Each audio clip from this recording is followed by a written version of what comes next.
the driver of the Durham Muay Thai and Kickboxing Superstock at a Peterborough Speedway, and you're watching ONTrack Weekly.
What is going on, everybody? Cam K back with you here on GeForce TV. We are here for ONTrack Weekly. I hope everybody is enjoying their day. It's been a little quiet, a little bit cloudy the last couple of days. We've wrapped up officially the NASCAR top 3 divisions and pretty much wrapped up a lot of racing for this year. Not much left before we look forward to the 2025 season. Here in Ontario, obviously, things are wrapped up. We're getting into banquets. I know Ontario Sportsman Series has their banquet coming up. Recently, they Outlaw Midgets just had theirs. A couple of tracks have started putting their banquets up for next year. I want to thank Donovan Price for being our a featured driver this week for that intro. We got a lot of stuff to talk about from this past weekend, including a very interesting 3 races for the NASCAR divisions: the Cup Series, Xfinity, and the Craftsman Truck Series, with some new champions and a now, I believe, a 3-time champion. He's won 3 of the last 6, if I'm not mistaken. Joey Logano takes the Cup Series championship. And, well, there's a lot of questions around NASCAR. How you doing, Chris Allard? Here's my point of view. All right. I've been a racing fan since 2002 religiously. Prior to that, knew of it. Knew NASCAR, knew names like Terry Labonte, Jeff Gordon, Dale Earnhardt. Was mostly an IndyCar guy. Hi, Gary Calling. And right at the 2002 Daytona 500, how we doing, Clayton? Thank you, buddy. We're working on it. It's got a long way to go to get back to a proper Hulk Hogan stash, but so I knew of motorsports. Mostly was following the Molson Indy every year, and then got into NASCAR really bad thanks to Dad really buying me diecast. I think my very first 164 was a Dale Earnhardt Jr. AC Delco 98 Winter Circle, and at the same time got a Jeff Gordon Indianapolis, the Brickyard 400. I want to say it was like a 99 specialty car. Those are my first 2. How you doing, Jeff? Well, backs. We went for Cairo today, so we're working on it. But so I really got into NASCAR heavily 2002 and until around 2009, when I started taking a break during the Jimmy Johnson kind of murdering everybody in the playoffs. So I lost a little bit and then got back into it around 2012 when Harvick started to kind of have his domination. The later couple of years where he was running for RCR and was starting to actually be competitive. And then when he went to Stewart-Haas. And so I really only knew 2 years of the non-playoff, the non-chase format. And I'll say that, hi, Chris Cunnington, Pops, Steve, my Pops. So right away, way back being I want to say I was 12 years old, and right away when they did the chase, it was really exciting. The top 10 deal, I know in the NASCAR Chase for the Cup 2005 I had on GameCube, you could set the chase and have it customized. So I would always put in like the drivers that were in the lower halves. Like I would put in Jeff Green and Terry Labonte and Kyle Petty, and really customize the heck out of it. Not even close to what the reality was. And it always made it so much more fun because it was only 10 drivers and you had over 43 that were trying to make the race every week. And then I'd say, NASCAR started to have its little bit of a lull. But then the Car Tomorrow, oddly enough, in that 2007 season, it really ramped up again. And Dad and I went to our first and only Cup race in Richmond, Virginia. We stayed at a firefighter's house that Dad had befriended, and it was supposed to be a night race. It got rained out. We went back the next day. It was the Jim Stewart 400 that Crown Royal put on. And of all the things to happen back in those days, in 2007, I was vehemently against Hendrick Motorsports, Kyle Busch, Jimmy Johnson, Jeff Gordon. And Jeff Gordon, Jimmy Johnson, and Kyle Busch finished in the top three. Jimmy and Jeff won the pole, and Jimmy won the race and just like completely dominated the entire thing. I remember still listening. We got a scanner. Back in that time, Nextel had the scanners. And so we got a Nextel scanner, and I was listening to Bill Wilburn and Kyle Petty the entire race. I still remember the little kid in front of us, all decked out in M&M's gear, and then David Gillen got turned on the backstretch and just got destroyed. I remember the crowd going nuts, but in a almost a gleeful way when Dale Earnhardt Jr. got spun. And I remember being so surprised because I expected Dale Jr. was like the king like he is now, and everywhere loves him. That wasn't really the case.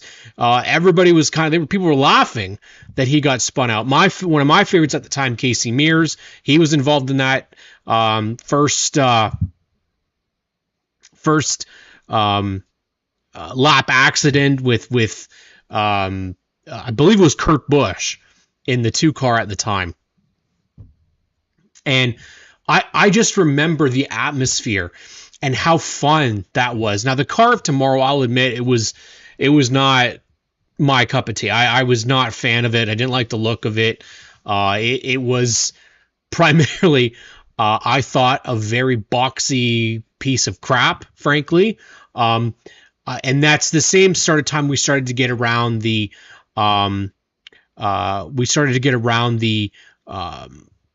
tandem duo things at the plate races, which I absolutely hated as well.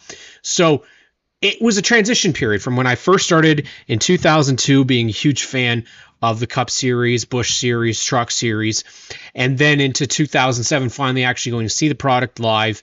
First time I'd ever seen it. And there's no experience.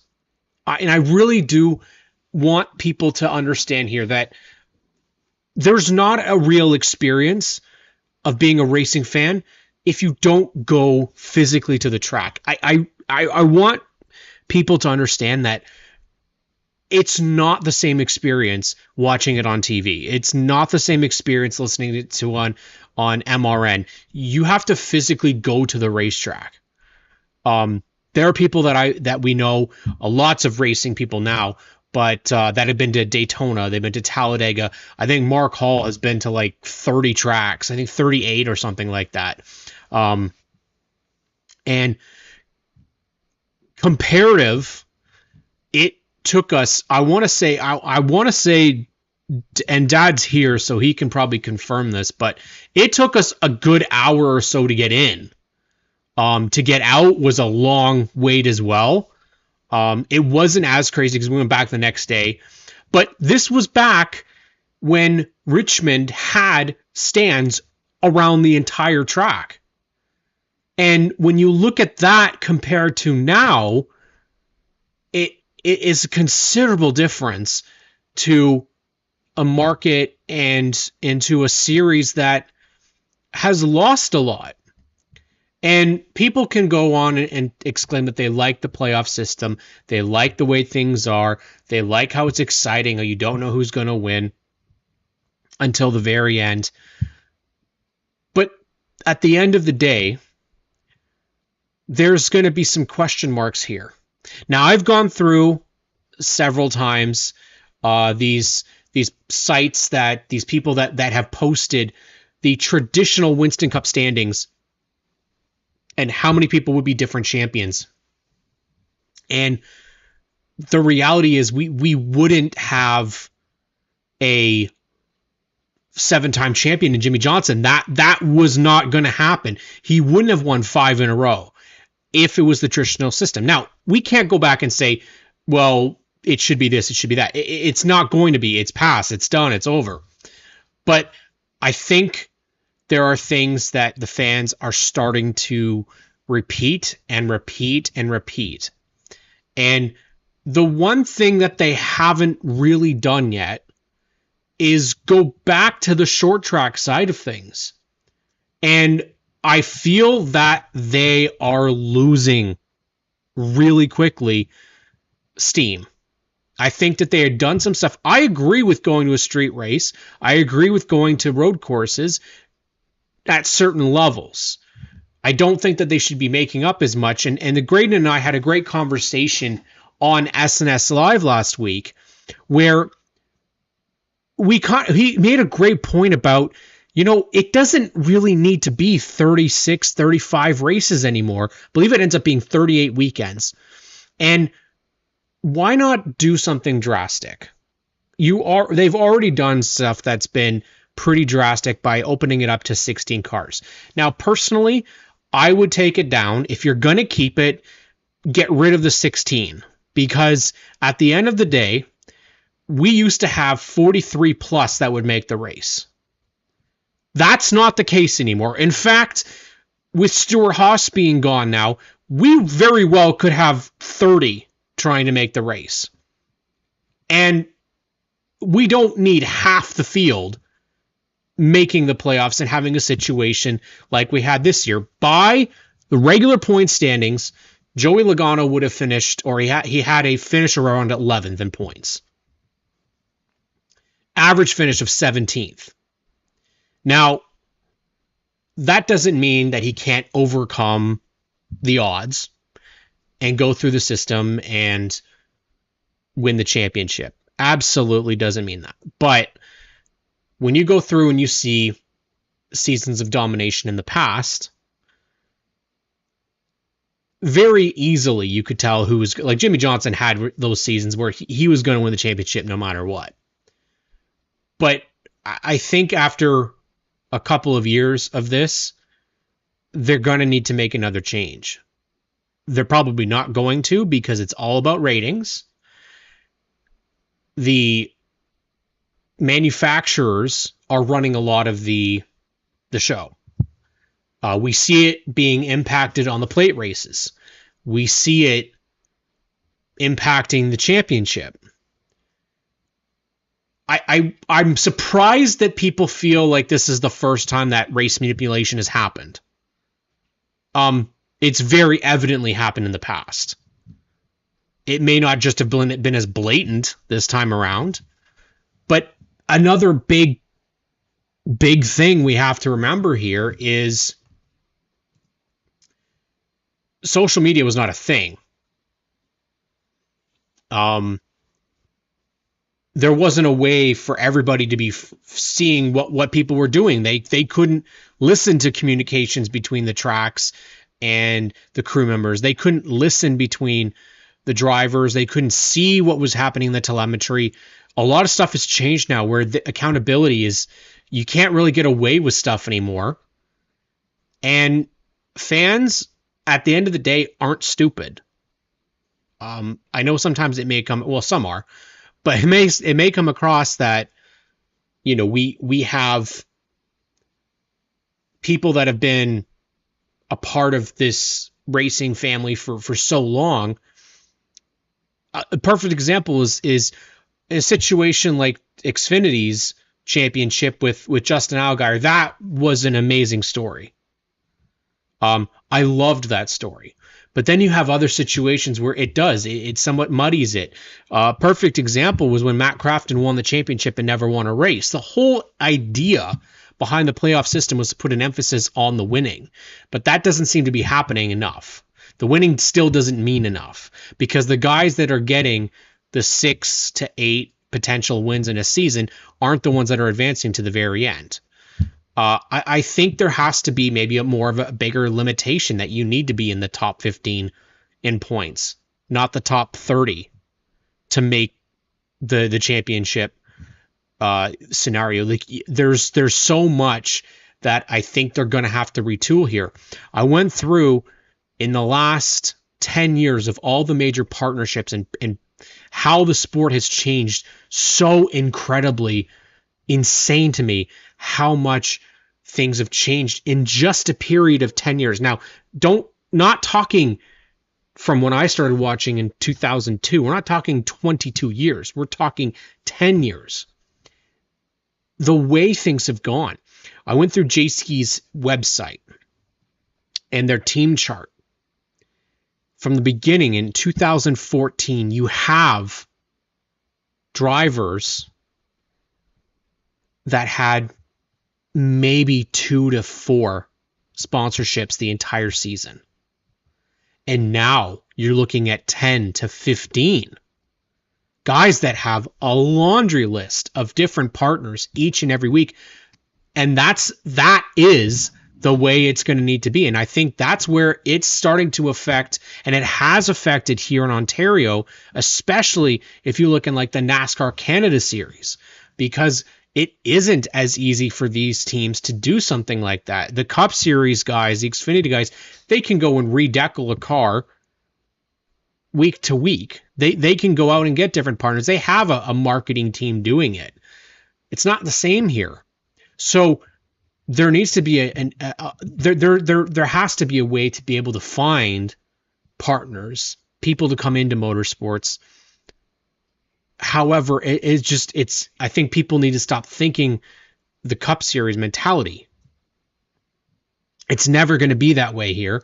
And when you look at how much they have lost, you see it's a trickle-down effect here. It is not that they're doing things so great.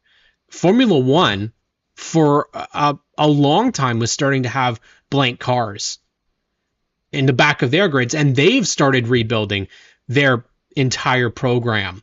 They got on the Netflix train and really boosted them.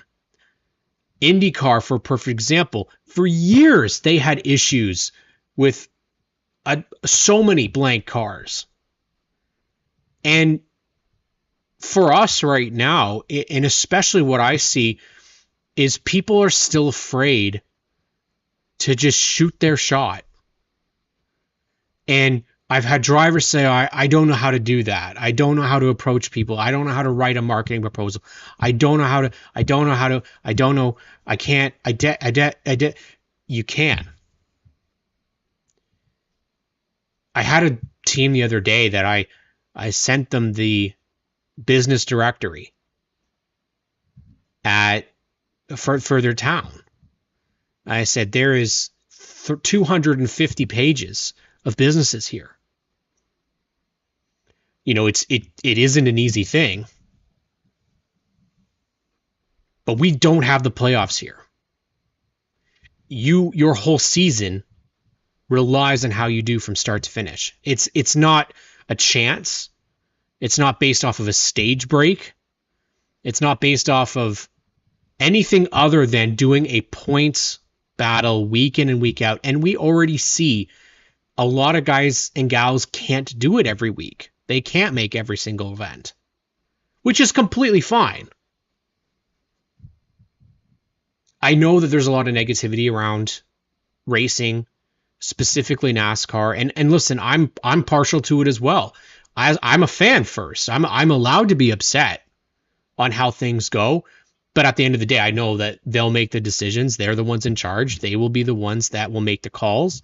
And if they see a complete dip in where they are losing, I would expect that they will eventually make the right call to make some changes. But you know where I think it starts? I would, and I don't know what people think, but I want to see the Truck Series and the Xfinity Series stop the combo events. I understand that it's not as bad as it has been in the past. They still do some races, not with the Cup Series, but enough of the super speedways or speedway tracks go back to what made the Craftsman Truck Series and the Xfinity Series so fun to watch, and that was the short tracks. They put on fantastic shows. They had great short track racers that were in both the Xfinity and the Truck Series that were able to put on a show. Look how much attention some of those short track names have done. Bubba Pollard, perfect example. The Quapple boys.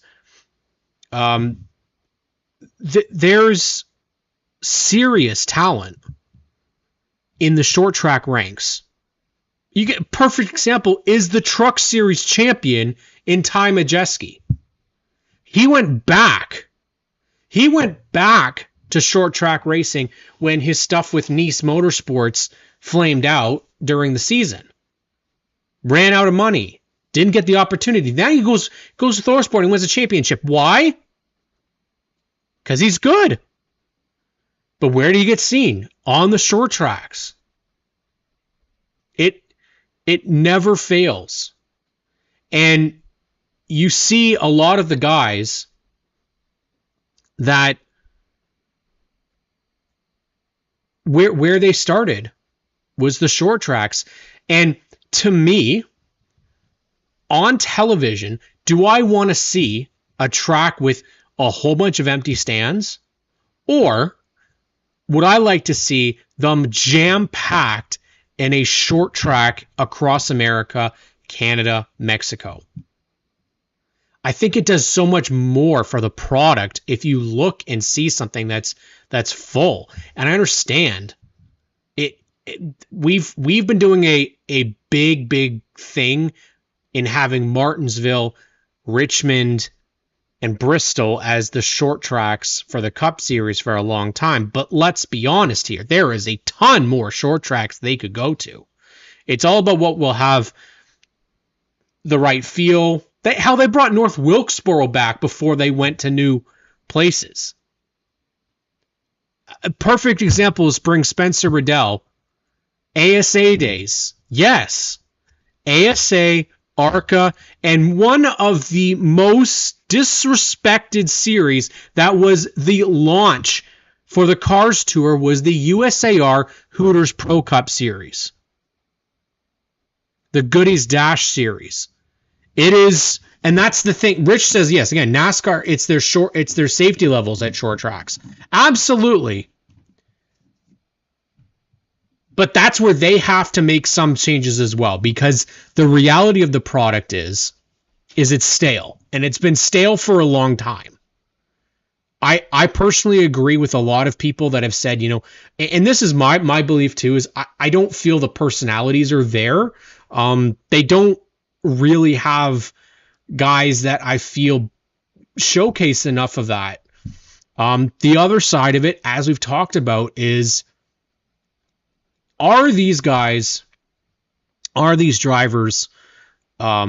sticking around long enough? Are they coming in too early?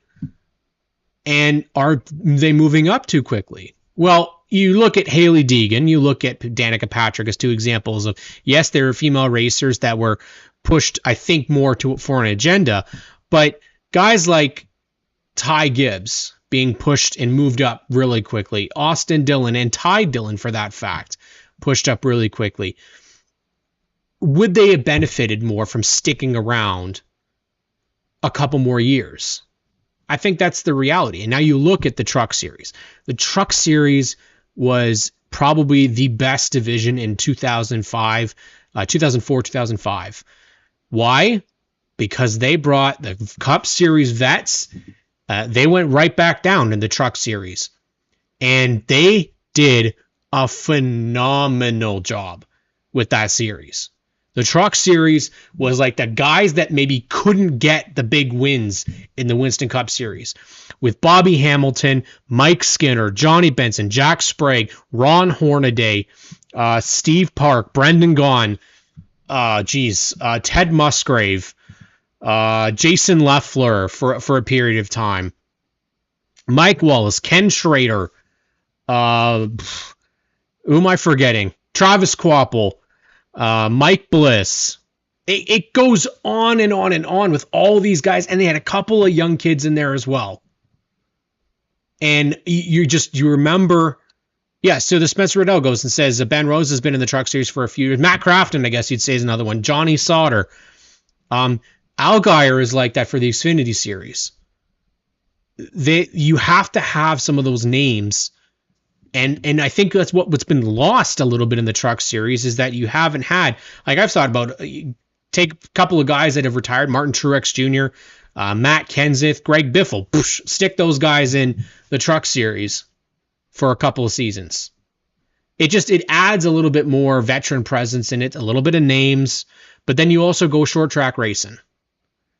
And Dennis Setzer, I remember, was a guy that I didn't know anything about, but he was in the Truck Series at the time. He was a short track ace.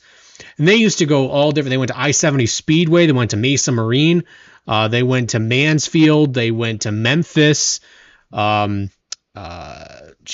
went to Bristol, IRP. And they at a time they went down to Topeka in Kansas. They went to Sonoma. They went to Watkins. Like, they did so many different things. Ash says, but it all comes down to the almighty dollar, and society cannot take tried and true. Society wants to see the new and inexperienced for action. It's not about talent anymore. I'm not sure about that. I don't know if society wants to see new and inexperienced.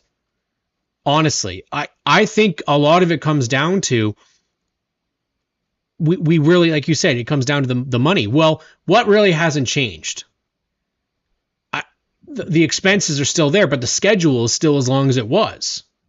So as somebody as Ash is a big time sponsor in Ontario racing, I think that's what it comes down to is the schedules haven't changed. They've still stayed around 30 odd races. Well, Formula One, yeah, they've got a pretty long schedule, but I think it's like IndyCar is like 18 races. I miss the days when you went from truck, Busch to Cup and back down. Yes, I agree. The personalities of Todd Bodine, Ron Hornaday, Mike Skinner, limiting the guys like Busch from running a lot hurt the sponsors of the series. It's funny because I brought up this poll today because I really wanted to know from the fans. Because, yeah, I do a show about Ontario racing, but I'm still relatively very new to Ontario racing. In fact, my first exposure to Ontario racing was CASCAR back in 2003. Previous to that, I want to say it was 2002. where Dad took me to a weekly race at Mossport and at Mossport Oval, and maybe Ash would be able to remember, but I couldn't tell you what type of division it was, but it was just one race with all different types of cars. Maybe it was an enduro, because they were like thunder cars, and one looked like there was one that had it looked like the old 30 Pennzoil type of stock car in it. I still remember me and my brother went with us, and we got checkered flags from the I think it was like just a pit stand or whatever, souvenir stand. That was the first exposure to racing. I still remember number 55 winning it. I couldn't tell you at all who the driver was, but it was number 55 that I picked, and then number 55 won, and then CASCAR in 03. So my experience has, yeah, sure, I did that, and the NASCAR Canada Series and CASCAR was really the only stuff I really knew. So I wanted to put it out there and ask those that have been around the racing scene a little bit longer than myself. I've only started getting into the Canadian, or really the Ontario racing, only really since the podcast started in 2020, and really heavily into this stuff thanks to GeForce TV when they were putting out Operation Green Flag. I got to see the Ontario racing for the first time, and it was phenomenal, absolutely amazing. I fell in love with it, and so for this show, I really wanted to see what other people, who they fell in love with, who they were a fan of, and who they're a fan of now in Ontario racing. Because for me, the NASCAR side of it has changed. I don't really look up to those guys as much because, it's these guys here, Ontario racers, that I really care most about. Why? Because they're our homegrown talent. It's why I pay attention to cars and ASA for Kyle Steckley, Chase Pinsnow, and Trayton Lapsovich, because they are doing it. It was, it was amazing. Absolutely amazing. So what I'm going to do is I'm going to bring up some of the posts that we got, and then we'll talk about my ONTrack Weekly poll that I put out this week for the most underrated track in Ontario, and see what people voted. So we'll start. I'm not sure what I'm going to do here, if I want to do comments on screen or if I'm just going to read them.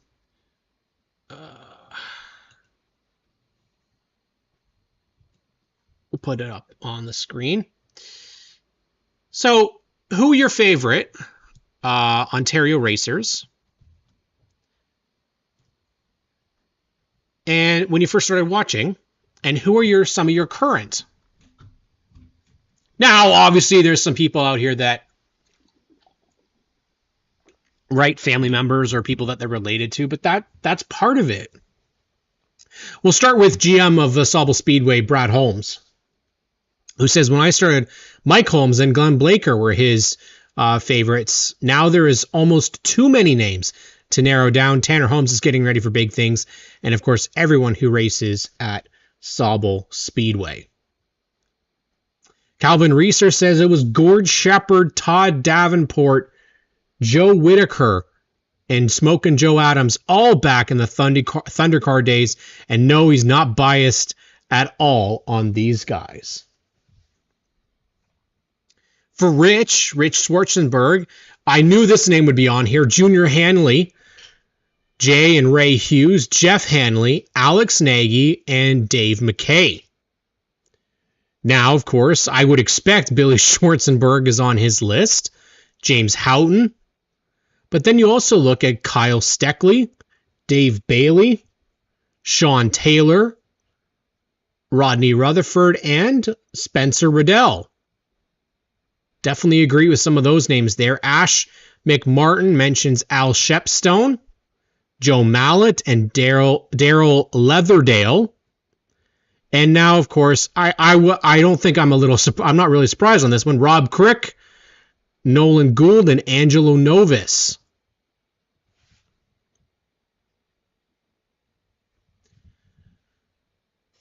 Definitely can say some of those names for sure. Wade says, my dad was a crew guy for Joe for many years. Spent countless nights at his shop growing up and at Mossport, of course. I would have expected Josh Davenport to say it was Todd Davenport, Gord Shepard, Frank Davey, the late, great Frank Davey, and Joe Adams.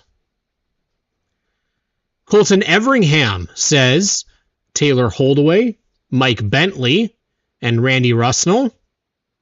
And now some of his favorites include Spencer Riddell, Cam Thompson, the captain Morgan Moore, Lila Sikma, and one of my favorites, Amanda Balson. Mike Wallace says John Gaunt, Don Hahn, Ray Skinner, Don Jacobson, Glenn Watson, Brian Malcolm, all Barrie Speedway guys. That's going to be something I think that's pretty popular as well. Austin Penny says Steve Robley, Mike Herniak, and Ron Beauchamp. Definitely got to agree on some of those names. And now Austin, some of his favorites include Matt Robley and Chase Pinsino. You expect to see that as well. You expect to see names from the future. Sons or daughters of racers that now get into the business. Randy Morneau says, this was a name I was also expecting to see, Jack Monahan, Junior Hanley, Don Malott, and Larry LeMay. And now I would definitely think you'd put Ray Morneau on there. Joe Lawrence, J.R. Fitzpatrick, and the Nagys. Nick Clark says, back in the day, it was Gary McLean, Bill Clark, Scott Way, and Phil Shaw. And now I think this is a great story there. His son Josh Clark, wife Andrea Clark, and anyone who I've helped with either advice or time spent in the shop. Susie says, I was born into racing and have seen a lot of different classes and racers throughout the years. I'm biased, but I have to say that my brother, Pete Shepard Jr., and my nephew, Pete Shepard III. Absolutely. Chris Allard says Chris Morrow and Mike Bentley were guys that made a show back in the day. Today, Kyle Steckley and Dan Archibald, cheer or boo for him. It doesn't matter. You're still making noise. Guys may hate him, but guys like that put fans in the seats. As a driver, I will say not everyone comes to the track just to watch Unreal Racing. That's definitely true. And Dan will put on a show. For Donovan Price, Rob Clark, Mike Bricknell, Gary McLean, that's another name actually, Jason McClellan. Remember him in the USAR Hooters Pro Cup Series. Ken Donaldson and Derek Henderson. Now for him, Ray Morneau, Ollie Ferguson, Ava Boundy, Chad Strawn, and the list can go on. I agree on that as well. The list can go on. We're seeing a lot of consistencies here with Ray Morneau. Tim Gerald also mentions Ray Morneau, J.R. Fitzpatrick, and Nick Sheridan as names that he's a big fan of as at the moment. And of course, the Canadian legend himself, Earl Ross, with Jack Monahan, Junior Hanley, and Kirk DeRosier. If I hope I said that correctly, Tim. Dana then would have been the early 2000s. Oh, how I envy you, Dana.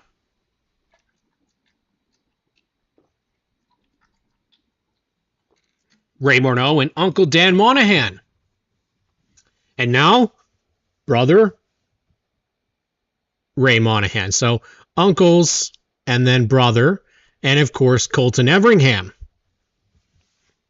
This one is special because I know that that Wade admires some of these racers that he actually gets to interact with them.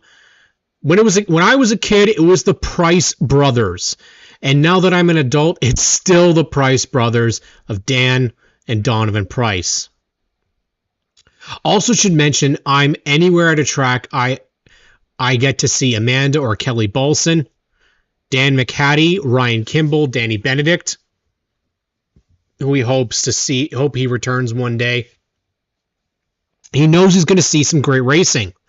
On dirt, it's Dave Bailey, Charlie Sandercock, and of course, Corey Halbert. I definitely agree with some of these names on here. Tim Tolton, somebody who's seen a ton of racing, says back then, Junior Hanley, Chuck Lawler, Andy Schmidt. I love this one. Sharon Zardo, Ron Lipsky, and now J.R. Fitzpatrick, Kyle Steckley, Ray Morneau, and everybody that I have asked to drive my cars.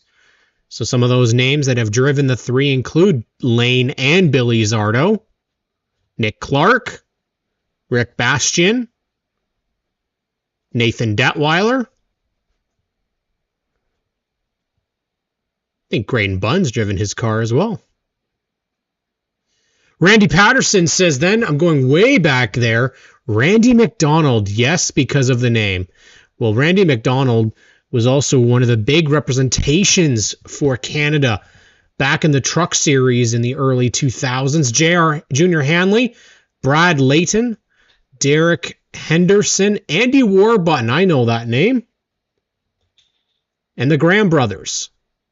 Now Dan McHattie, and pretty much anyone who races now, just love watching it. Can't disagree there. Sean says, was never a big Pete Bicknell fan, but he built his first car in my high school shop class and grew up in my neighborhood. And I was always into dirt racing from a young age, having been born on the same road as Merrittville. Started paying attention to the asphalt tracks more only in the past 10 years or so. It doesn't matter if it's asphalt or dirt. I'm just more familiar with asphalt, and that's more my thing. Garrett says, never really had a favorite local driver. That's not something my family cared for. Back in the day, everyone was thought of as competition by the original Teamers Motor Racers. Now I've adopted a friendlier attitude. I still view any driver on asphalt as my competition in skill and prestige, but I do root for hardworking young drivers whom take advantage of their opportunities, regardless of whether or not they were born into it. Now Steckley has to be Canada's prodigy / leader. Definitely a good statement there by Garrett Teemersma. And that was an interesting point because, again, competition is definitely something you would think of when it comes to some of those racers, especially if you're really into it. Brandon Feeney says Rudy Oppersma in his super late at Mosport and Peterborough, then evolved to Team Blue Willie Howells and Team Orange John Baker Jr. And now he watches a lot of people to watch their growth. It's one of the things that I think myself I've also gotten really interested in is you're seeing people grow up. And that definitely, it makes it interesting to see how people produce and get better. Graydon Bunn says, back in the day, Dan Shirtliff, DJ Kennington, Jason Hathaway, and a hero of my dad's, Ron Fellows. Now I'm a fan of so many that I've raced for and with. I can't name everyone. We are definitely proud to be Kyle Steckley fans. My sons worship his dad, and we've watched Kyle come up through the ranks. He's the real deal for sure. Now the Americans know it too. Damn right they do. Brady Cox says Bill Clark and Scott Way growing up were some of his favorites. Now it's Nick Clark, Colton Everingham, Cole Quinton, and anyone who is new and is putting in the work to get better each time out. I love that statement there. Absolutely. For Megan Mitchell, she says Erin Bailey was my favorite when I was just little. She was one of the very few one of the very few ladies racing at Flamborough when I was finally old enough to understand racing. So I always cheered for her. And now, aside from my dad and siblings, because that's a given, her favorites are any driver who races hard yet respectfully. I thoroughly enjoy watching Carson Nagy for that reason. He's probably one of the most determined and successful guys out there, but his respect and class is incredible. He is part of the Nagy clan. Definitely, Carson is one of those names. The spattles that he had with Lane and Sean Chenoweth over the past couple of years definitely have opened my eyes to how great of a racer he is, but he's also a very good person and extremely humble, which I definitely like that character in a racer. It's definitely always appreciative to see someone who knows that this is an opportunity, it's a privilege and not a right, and is always humble, even in times where they were very, very troubled on the racetrack. Rick Ingram says, I'm busy tonight. First short track Ontario, Junior Hanley. Don Biederman were the names I remember from Cayuga when I was involved. All the CASCAR guys. Scott Steckley, Sean Dupy, Alex Nagy, Ron Beauchamp, Don Thompson, DJ Kennington, just to name a couple. Now we got racer from the Hot Rods out at Full Throttle. Kyle Wood says Scott Way, Dwight Roxbow, Steve Brown, Lance Sullivan, Ted Patterson, the Chain Gang. And now Nick Clark, Hoppy Hopkins, which would be Matt Hopkins, Corey McAllister, J.R. Fitzpatrick, Josh Stoddy, Phil Givens, Kent Noon, Billy Ram, and many, many more. Spencer Riddell, racer from Flamborough, says then for him was Randy Rustnell, Paul House, and Scott Lyons. Now Cody McPherson, definitely a good name. Definitely a good name there. Ryan Beagle, absolutely. Rodney Rutherford, Cam Thompson, and Trevor Bohr. Some names, some drivers I watched back then and now. Dave Bailey, Kevin Albers Jr., and J.R. Fitzpatrick. And I try to drive just like them, smooth and clean. Exactly. You pick up those names. You pick up the talent. Mark Hall says, yes, just like with a lot of names, Jack Monahan and Junior Hanley. He takes a NASCAR and ASA name in Mark Martin as well. Now, Kyle Steckley, Chase Pinsino, and he's got to say, Herniak Jr. and Corey Woodham. Be a little surprised if he didn't. We already mentioned Chris Allard and Susie's responses. Plenty of conversation here in terms of names that people had. And of course, I'm refreshing the page because we might actually get more. It's always exciting to me that when we get the conversation going, we get to talk about this in the past, get to talk about racers that, you know, I know some of them are, I know the names. I can't say that I can go off and know 100% all the racers that are being talked about. But I had my own favorites. Obviously, I got into it a lot later. So we'll go with my favorites starting from CASCAR, which would be from 2003 to 2007. NASCAR Canada from 2007 to the current. And then the first racers that I knew, thanks to either past racing or in the small little bits and pieces that I had seen in 2019 when we went to Chicasa. And then with the G-Force broadcasts. So, you know, a lot of the similar names that we probably would see. For me, CASCAR, it was Brad Graham right from the start. Brad Graham was mine. DJ Kennington, Mark Dilley, Neil Fair and Don Thompson Jr. Neil Fair had the Skull Bandit car. Don Thompson Jr., the black 4 Home Hardware car. Mark Dilley, the big, meaty Dodge Intrepid 64 NTN Bearings car. DJ at that time was actually driving the 37. That was the year that he drove the 37 Castrol car, Snap-on Castrol car. And then Brad Graham in the Challenger Motor Freight number 19. And then when he went to NASCAR Canada, Brad had the Challenger, then the Logos, and then the Halnor. And my favorite, though, for him was the Full Throttle energy drink cars, where he had the blue, black, and red cars. Andrew Ranger, the Tide Ride right from the beginning. DJ Kennington, Jason Hathaway, Don Thompson Jr., Larry Jackson, Chantal Kalika, Pete Shepard.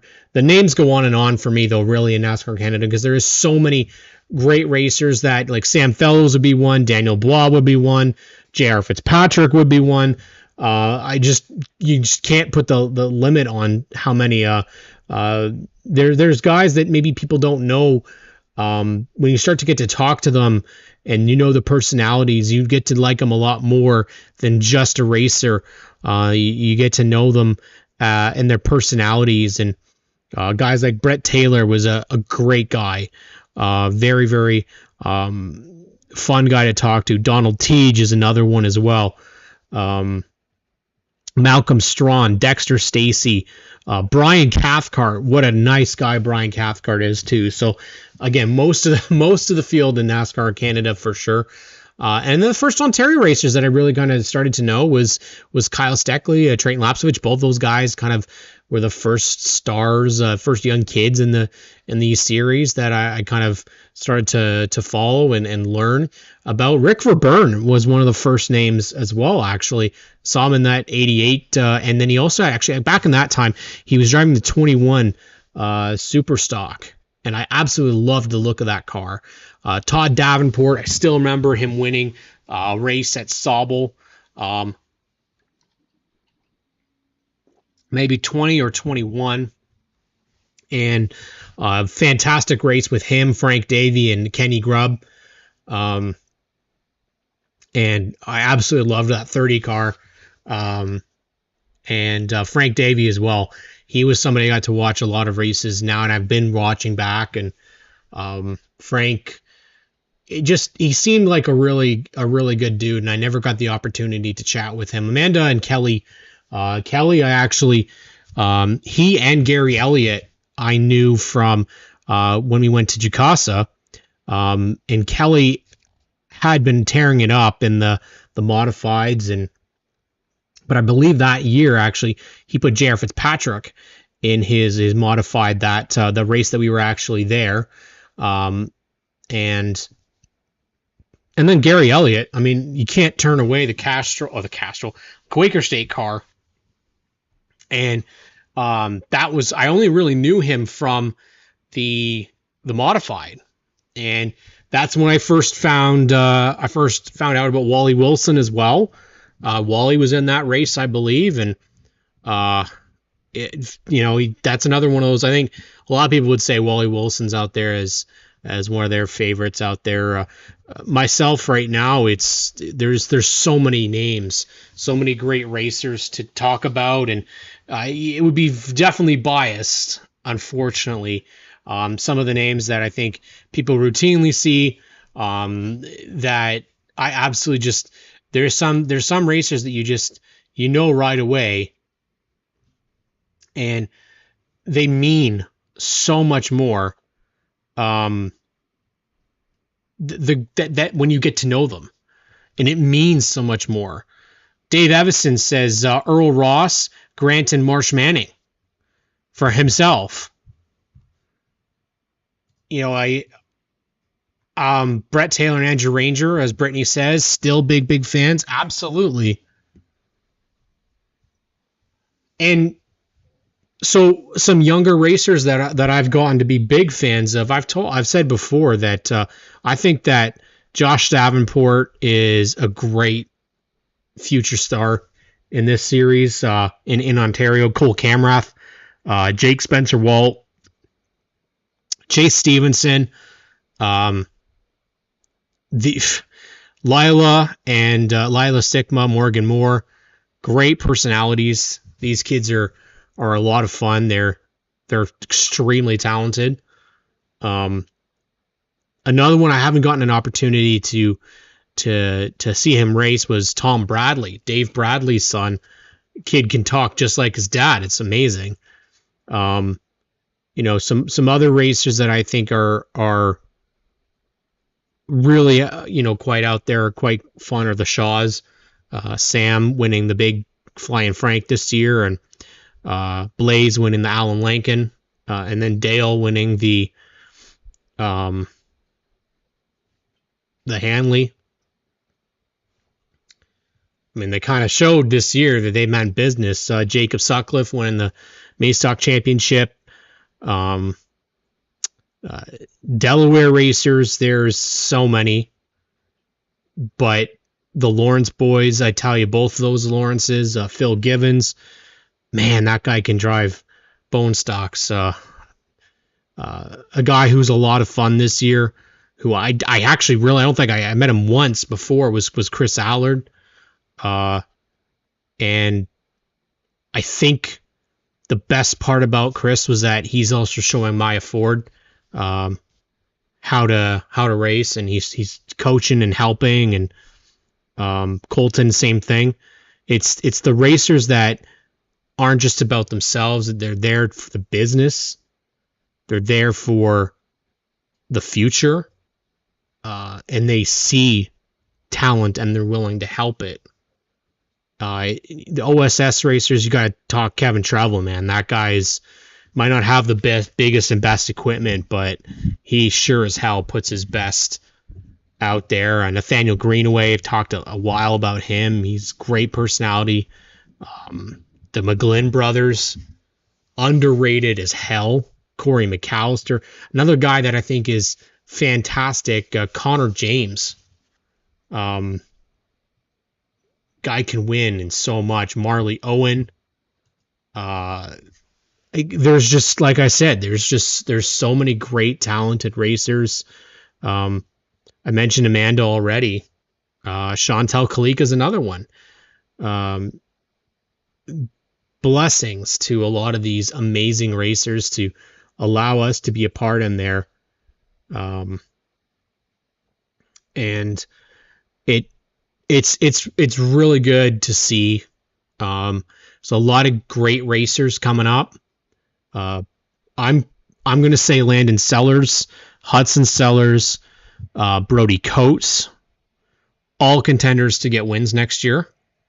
Very much contenders actually to get wins in the Bandoleros and or junior late models. I know Graceland McInnes. I think Lakeland Junkin is also going to be much better. So you have a lot of great talented kids coming up. Austin Janet, if he wants to run for bone stocks or mini stocks, he's got definitely potential. Wyatt Sutcliffe got his first heat win. So there's Jesse Howard. There's Hannah Lamont. Countless names. Daniel Mayo.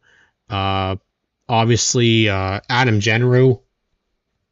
Donovan Clark. So all these future names definitely are people that we're going to watch. But if you haven't already, make sure you give us a thumbs up. Share the stream, like on GeForce TV. We went right to the end, and that was really quick, unfortunately. So we'll have to touch back on this topic next week. Thank you all for watching. ONTrack Weekly. We'll